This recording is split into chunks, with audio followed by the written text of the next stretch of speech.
बघा असं आहे की अनेक वेळेला त्या त्या वेळेला जो कोणी जे सत्तेवरती बसलेला असतो त्याला टार्गेट करण्याचे अनेक विषय असतात.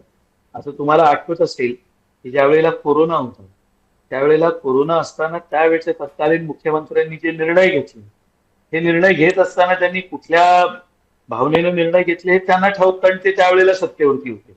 सत्ता परिवर्तन झाल्यानंतर आपण दहीहंडीच्या बाबतीत साहसी खेळाचा त्यामध्ये समावेश केला. दहीहंडीला आपण पूर्व परवानगी दिली, त्यातले काही नियमातले बदल करावे लागले ते सुद्धा आपण ते केले. बघा असं आहे की जे सरकार सत्तेवरती असतं ते ज्या विचारधारेवर चालतं ती विचारधारा ते अंमलात आणण्याचा प्रयत्न करत असतात.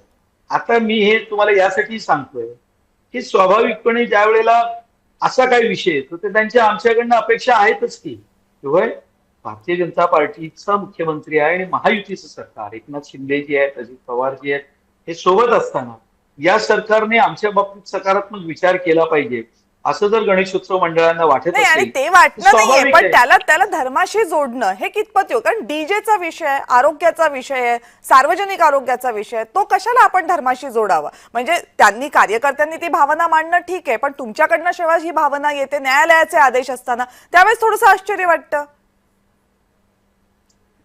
बघा असं आहे की तुम्ही मोहर्रमच्या मिरवणुका बघितल्यात का? रस्त्यावरून जात असताना त्या कुठल्या पद्धतीने चाललेल्या असतात. लोकांच्या मनात राग का आहे याचं कारण समजून घ्या. आपण 10 दिवस गणेशोत्सव साजरा करतो.